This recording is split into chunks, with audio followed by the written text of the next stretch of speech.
Kabanata 13:21. Sa sandaling iyon, naging kakaiba ang lahat. Nakakatawa. Nakakagulat. Ngunit higit sa lahat, mapanganib.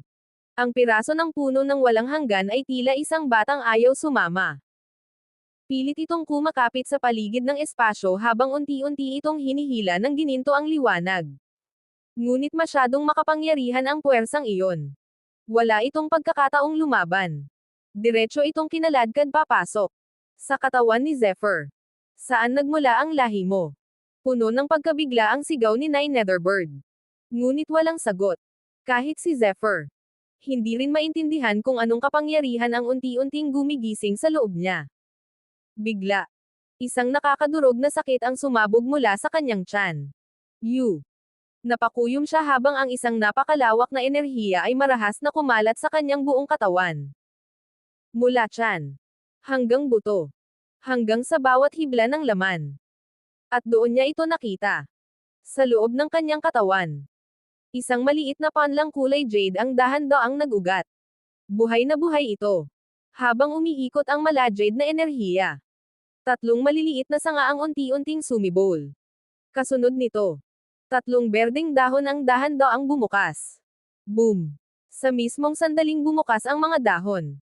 Tila isang dagat ng buhay ang sumabog sa kanyang isipan. Isang napakalawak na aura ng buhay. Bumabalot sa langit at lupa. Lahat ng pagod. Lahat ng sugat. Agad na naglaho. Sa unang pagkakataon. Naramdaman ni Zephyr ang tunay na kapangyarihan ng puno ng walang hanggan. Ngunit bago pa niya lubusang maintindihan ang lahat. Bang! Isang napakabigat na puwersa ang biglang tumama sa kanyang katawan. Nabasag ang kanyang mga laman loob. Dumilim ang kanyang paningin. Ngunit sa sandaling iyon, ang maliit na puno sa kanyang tiyan ay biglang nanginag. At mula rito, isang sinaunang enerhiya ang unti-unting lumabas. Isang enerhiyang tila matagal nang natutulog. At nang maramdaman ito ng Nine Netherbird, biglang nagbago ang ekspresyon nito. Para bang may isang bagay na hindi dapat magising. Ang muling nabuhay. Kabanata 13:22. Sa isang kisap mata. Lahat ng sugat sa katawan ni Zephyr tuluyang naglaho. Ang mga basag niyang laman loob ay agad na gumaling. Na para bang walang nangyari. Isang segundo lang. At bumalik ang kanyang katawan sa perpektong kondisyon. Paano naging posible ito? Umalangaw-ngaw ang galit na sigaw ng sinaunang lilang puno. Nanginginig ang tuyot nitong katawan habang nakatitig kay Zephyr. Punong-puno ng takot. At hindi paniniwala. Paano ka nakapagsanib sa puno ng walang hanggan? Imposible. Ngunit dahan-daang ngumiti si Zephyr. Isang malamig na ngiti. Walang imposible. Boom! Bago pa makakilos ang sinaunang puno. Biglang sumabog ang itim na apoy ni Nine Netherbird. Sa isang iglap. Nilamon nito ang buong katawan ng sinaunang puno. Dumagundong ang buong espasyo. Nagsimulang mabasag ang paligid. Tila isang mundong unti-unting gumuho. Wala nang sumusuporta rito. Wala nang nagpapanatili sa sinaunang espasyong iyon. Umalis na tayo. Mabilis na sigaw ni Zephyr. Walang pag-aalinlangan. Sumugod sila palabas ng nagkakawasak na lugar. Tumakbo sila ng walang tigil. 50 kilometro. Sa loob lamang ng kalahating araw. Ngunit habang tumatagal, lalong bumibigat ang pakiramdam ni Zephyr. Hindi dahil sa pagod, kundi dahil sa kapangyarihang unti-unting sumasabog sa loob niya. Ang puno ng walang hanggan ay patuloy na nagpapakawala ng napakalawak na puwersa ng buhay. Bawat hibla ng laman, bawat patak ng dugo, ay unti-unting nagbabago. Para bang may panibagong nilalang na isinisilang sa loob niya. Huwag mong sabihin. Bahagyang nagbago ang ekspresyon ni Nine Netherbird. Magbe-breakthrough ka na naman. Dahan-daang ipinikit ni Zephyr ang kanyang mga mata. Mukhang, ganoon na nga. Swoosh! Umupo siya nang nakakross ang mga paa. At sa sandaling iyon, sumabog ang enerhiya sa kanyang katawan. Dumagundong ang kanyang tunay na enerhiya na tila kulog sa kalangitan. Sa loob ng kanyang tiyan. Dahan-daang umindayog ang batang puno ng walang hanggan. Nagpakawala ito ng mala-jade na alon. Sinauna. Makapangyarihan. At tila walang katapusan. Ngunit habang patuloy na lumalakas ang aura ni Zephyr, hindi niya napansin na sa kailaliman ng puno ng walang hanggan, may isang sinaunang presensya na unti-unting nagigising. Kabanata 13:23. Hindi lamang ito naglalaman ng mas matinding puwersa ng buhay, kundi maging ng iba pang misteryosong kapangyarihan. Kasabay ng walang tigil na pagdaloy ng enerhiya, ang bawat bahagi ng laman at dugo ni Zephyr ay muling nahubog. Basag. Basag. Basag. Ang kanyang katawan ay naging tila pinakamakinang na jade na paulit-ulit na pinapanday. Ang mga kalamnan at buto niya ay parang purong kristal, naglalabas ng nakakasilaw na liwanag at walang hanggang kaluwalhatian. Boom! Kasabay ng pagsabog ng enerhiya, umabot sa sukdulan ang kapangyarihan ni Zephyr. Sa isang iglap, muli itong lumakas ng husto. Sa rumaragasang enerhiya, ang dati half-step spirit realm ay tuluyan ng umabot sa hangganan ng panibagong antas. Isang hakbang na lamang ang pagitan niya sa tunay na pintuan ng spirit realm. Matapos makuha ang kapangyarihan ng isang tunay na dragon, mabilis na umunlad ang lakas ni Zephyr. At ngayon, dahil sa puno ng walang hanggan, muli na namang sumiklab ang kanyang kapangyarihan. Masiglang kumaibot ang kanyang mga kalamnan. Sa bawat pagyanig nito, maging ang espasyo ay tila nanginginig. Ang taong ito. Sa di kalayuan, nakabuka ang mga pakpak ni Nine Netherbird habang tahimik na nagmamasid. Nang makita nito ang pagbabago sa katawan ni Zephyr, kumislap ang malademonyong mga mata nito sa matinding pagkamangha. Sa dami ng nilalang na nakita nito sa mahabang panahon, maaaring hindi si Zephyr ang pinakamalakas na henyo. Ngunit tiyak na isa siya sa pinakapambihira. Ang puno ng walang hanggan ay isang maalamat na pag-iral mula pa noong sinaunang panahon ng mga Draco-Nico. Kaunti na lamang ang natitirang tala tungkol dito. Mahirap isipin kung hanggang saan maaabot ni Zephyr matapos tuluyang sumanib sa kapangyarihan ng naturang puno. Swoosh! Habang patuloy na nagugulat si Nine Netherbird, biglang kumalat mula sa katawan ni Zephyr ang isang napakalakas na puwersa. Dalawang magkaibang aura ang sabay na dumaloy. Ang una ay ang aura ng isang half-step spirit expert. At ang ikalawa ay ang tunay na aura ng espiritu. Malapit na siyang makatawid. Naging seryoso ang tingin ni Nine Netherbird habang pinagmamasdan ang pagbabago. Bagamat kalahating hakbang lamang ang pagitan ng half-step spirit at spirit realm, napakalaki ng agwat sa pagitan ng dalawa. Parang pagitan ng 99 at 100 puntos. Isang maliit na diferensya lamang sa bilang. Ngunit ang tunay na lakas ay nasa ganap na magkaibang antas. Rumble. Unti-unting umalangaw-ngaw ang dagandong ng kulog. Sa likuran ni Zephyr, isang napakalaking aparisyon ang dahan-daang lumitaw. Napapalibutan ito ng hangin at kidlat, may hawak na dambuhalang espada habang nakaupo sa sinaunang trono. Walang tigil na umaagos mula rito ang banal at mapang-ipang kapangyarihan. Ito ang nakakatakot na anyong nilikha ng banal na liwanag ni Zephyr. ROOOAAAR. Umalangaw-ngaw ang nakakayanig na ungol ng dragon. Kasabay nito, lumitaw rin ang dambuhalang anino ng Raging Dragon. Parang emperador ng Dragon Clan ang anyo nito, makapangyarihan, maringal, at nakapangangilabot. Ito ang ganap na ebolusyon ng kapangyarihan ng 16 na kaliskis ng dragon ni Zephyr. Mula sa mga kaliskis, nabuo ang tunay na anyo ng dragon. Habang patuloy na nagsasanib ang kapangyarihan, lalo pang lumaki ang dragon na tila umaabot ng daan-daang metro. Mistula itong sinaunang ancestral dragon na bumaba mula sa kalangitan. Kumikislap ang bawat kaliskis nito sa nakabibinging dragon prestige.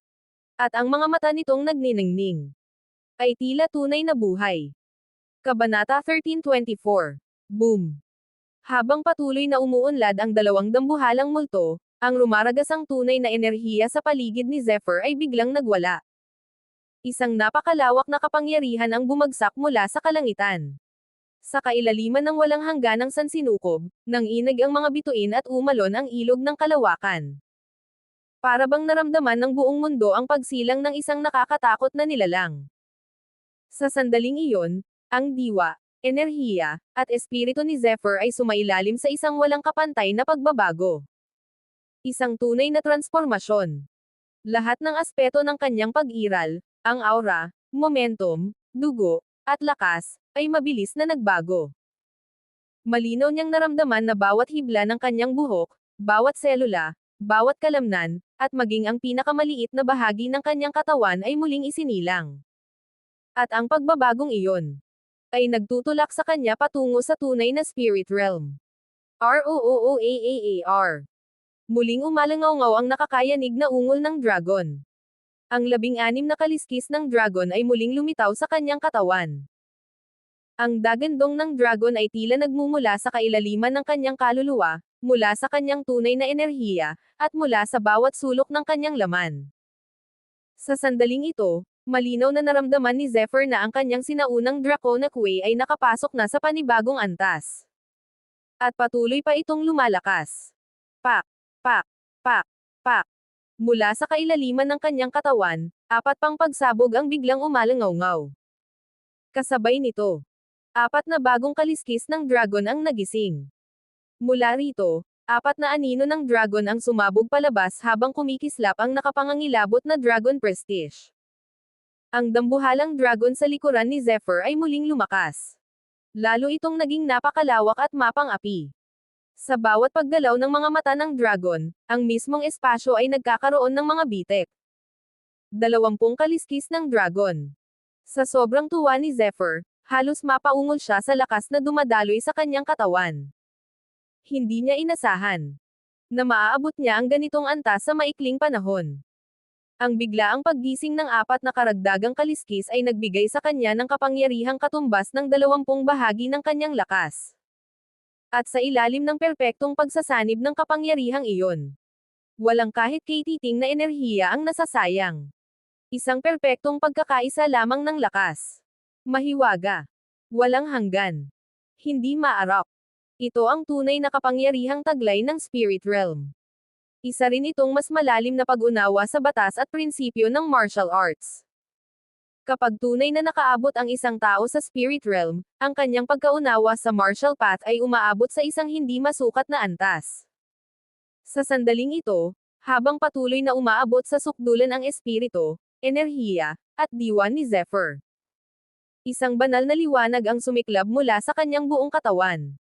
Sa likuran niya, ang mahiwagang aparisyon ay tila isang sinaunang pantas na nagbibigay ng basbas. Ang lahat ay tila isang banal na himala. Spirit realm. Ang kanyang pisikal na katawan ay sumailalim sa napakalaking pagbabago. Ang kanyang aura. Ang kanyang momentum. Ang kanyang lakas. At maging ang kanyang espiritu.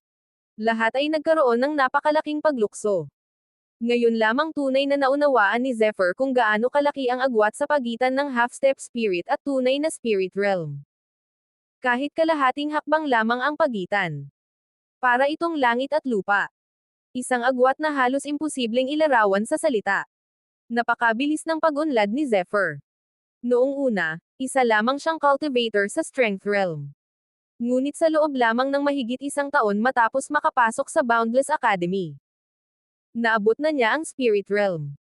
Kapag kumalat ang balitang ito, tiyak na mabibigla ang hindi mabilang na eksperto at akademya. At sa oras na makalabas siya mula sa Immortal Secret Land, walang dod ang magiging mahalagang figure siya ng Boundless Academy. Isang pangalan na yayanig sa buong akademya. Kabanata 1325. Ang paglakas niya ay hindi na kayang masukat ng ordinaryong pisikal na pagbabago lamang. Tahimik na hamupa ang rumaragasang enerhiya. Matapos tuluyang makapasok sa spirit realm, hindi agad tumayo si Zephyr. Sa halip, pinili niyang ipagpatuloy ang kanyang cultivation. Kagagaling lamang niya sa pagbasag sa mga dating kadena upang marating ang spirit realm, kaya ang bawat galaw at hininga niya ay naglalaman pa rin ng napakalalim at mahiwagang aura. Patuloy na umaalon ang kanyang presensya. Hindi pa ito ganap na napipigil. Bagamat tila mayabang at dominante si Zephyr sa paningin ng iba, hindi siya isang taong mahilig magpakitang gilas. Mas nauunawaan niya kaysa kanino man ang halaga ng pagtatago ng tunay na lakas. Kaya naman, imposible para sa kanya na hayaang basta na lamang sumabog ang kanyang momentum ng walang kontrol. Patuloy niyang pinino ang tunay na enerhiya sa loob ng katawan habang unti-unting pinapakalma ang kanyang bagong kaharian. Sa bawat pagbukas at pagpikit ng kanyang mga mata, Tila may dalawang dragon na sumisiklab at nagbabanggaan sa kailaliman nito. Unti-unti niyang kinontrol ang marahas na enerhiya hanggang sa bumalik ito sa dati nitong kalmadong estado. Boom! Habang nakalubog si Zephyr sa pagpino ng kapangyarihan, isang kakaibang pagbabago ang biglang lumitaw sa kanyang katawan. Swoosh! Mabilis itong sumulpot. At mabilis ding naglaho. Ngunit sa mismong sandaling iyon, mabilis na kumilos ang kamalayan ni Zephyr. Parang kidlat ang bilis ng kanyang reaksyon habang hinahabol niya ang mahiwagang pagbabago. Hindi ito ang unang pagkakataon na naramdaman niya ang ganitong uri ng fluctuation. Ilang beses na itong lumitaw noon. At sa bawat pagkakataon, mas tumatagal ito habang lumalakas ang kanyang cultivation. Swoosh! Pinakilos ni Zephyr ang kanyang isip hanggang sa sukdulan. Sa wakas, matagumpay niyang nahuli ang mahiwagang pagbabago. At nang sandaling iyon, nanlaki ang kanyang mga mata. Ang aura na ito ay halos kapareho noong una niyang maunawaan ang lightning spear. Boom! Sa isang mahiwagang espasyo sa loob ng kanyang kamalayan, isang napakalawak na dagat ng kulog ang biglang lumitaw. Kumidlat ang buong kalangitan. Walang katapusang kulog ang sumabog sa paligid, na tila kayang wasakin ang lahat ng bagay. Sa gitna ng rumaragasang unos, isang sinaunang figure ang dahan-daang lumitaw. Isa itong mala-emperador na anyo. Nakasuot ng banal na kasuotan at nakaupo sa sinaunang trono. Ang walang katapusang kidlat at hangin ay umiikot sa kanyang paligid, habang ang kanyang presensya ay tila kayang supulan ang mismong kalangitan. Isa itong tunay na Diyos ng kulog. Bang! Nang subukan ni Zephyr na hawakan ang misteryosong kapangyarihang iyon, biglang sumabog ang isang nakakatakot na puwersa. Sa isang iglap, ang kanyang kamalayan ay tila marahas na niyanig ng daan-daang beses. At pagkaraan ng isang sandali, bumalik sa normal ang lahat. Ha! Ha! Napahingal si Zephyr habang malamig na pawis ang unti-unting bumalot sa kanyang katawan. Kahit lumipas na ang ilang sandali, ramdam pa rin niya ang napakalaking pressure na dulot ng misteryosong figure. Ang dambuhalang anyong iyon ay tila isang banal na emperador mula sa siyam na kalangitan. Hindi matitinag, hindi masusukat, at hindi maaabot. Ang kidlat ay kapangyarihan. Ang unos ay isang pangunahing puwersa. At ang pagsasanib ng hangin at kulog ay isang mas mataas na batas.